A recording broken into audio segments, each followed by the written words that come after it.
Hello fam, मैं हूं आरव और आप सबका हमारे अपने यूट्यूब चैनल आरव वर्ड्स में स्वागत है।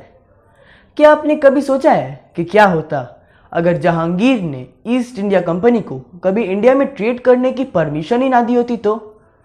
या फिर बैटल ऑफ प्लासी में मीर जफर ने सिराजुद्दौला का साथ दिया होता?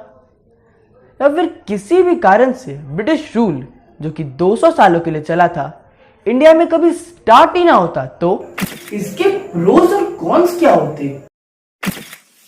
आजाद भारत वर्ल्ड वॉर 2 में किसका साथ देता? अगर ब्रिटिश रूल ना भी होता तो उससे आज हमारे लाइफस्टाइल को क्या फर्क पड़ता? इन सब सवालों के जवाब जानने के लिए बने रहिए हमारे साथ।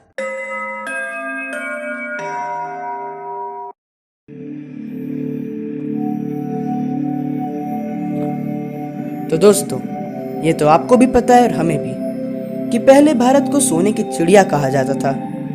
इसी कारण से इंक्लूडिंग ब्रिटिश उस पर बहुत सारे विदेशी हमले हुए हैं। और अगर आप उन लोगों में से हैं जो कि अब आके मुझे कहेंगे ब्रिटिश रूल तक बाहरी आक्रमणकारियों की वजह से इंडिया की वेल्थ रिसोर्स बहुत कम गई थी, तो मेरे दोस्तों, दादा भाई नौरोजी की book poverty and un British rule in India के हिसाब से ब्रिटिशर्स हर साल इंडिया से 4 मिलियन से ज्यादा पाउंड्स ड्रेन किया करते थे।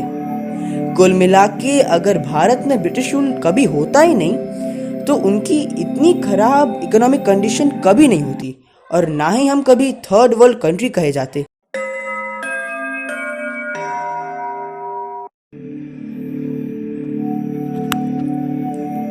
ब्रिटेन की इंडस्ट्रियल रेवोल्यूशन के पीछे भारत के डी इंडस्ट्रियल रेवोल्यूशन का हाथ था। British East India Company raw materials India से एक्सपोर्ट ब्रिटेन के फैक्ट्रीज में तो एंड प्रोडक्ट्स इंडिया के मार्केट में एक्सपोर्ट किया करती थी।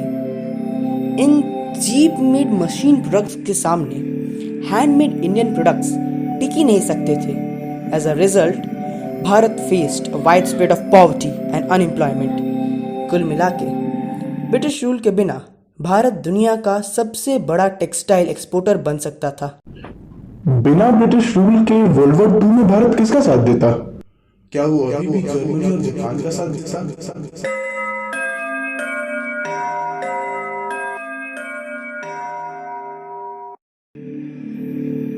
हमारा देश भारत पहले से ही एक शांतिप्रिय देश रहा है और वर्ल्ड वॉर जैसे कठोर समय में हमारे हिसाब से हमारा देश किसी का साथ नहीं देता, जिसके चलते 2 मिलियन से ज्यादा देश के बच्चे इस लड़ाई का हिस्सा बनने से बच जाते।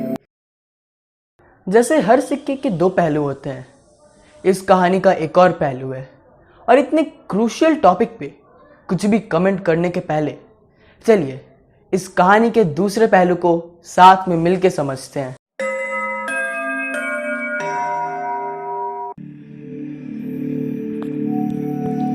भले ही ब्रिटिश गवर्नमेंट ने हमसे हमारा कोहिनूर छीना है, पर उन्होंने भी रिटर्न में बहुत सारी चीजें दी हैं। Roads, railways, post, telegraph, the concept of one rule, common law, one government and even abolishment of सती।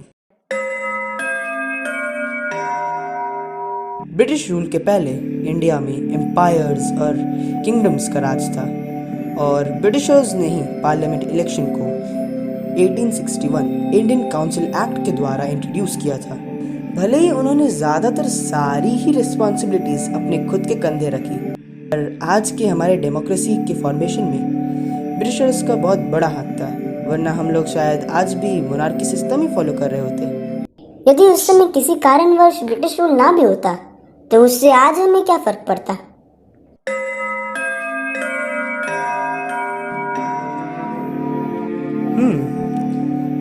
शायद ये इस वीडियो का सबसे इम्पोर्टेंट सवाल है। अगर मैं आपसे कहूँ यदि ब्रिटिश रूल इंडिया में ना होता तो शायद आज भारत नाम का कोई देश ही ना होता। तो हर मूवी को एक हीरो के पहले ज़रूरत होती है एक विलन की, और इस केस में विलन का रोल ब्रिटेन ने प्ले किया है। अगर ब्रिटिश ही ना होते तो हम एकजुट होकर इंडिया की आज़ादी के नारे किसके सामने लगाते?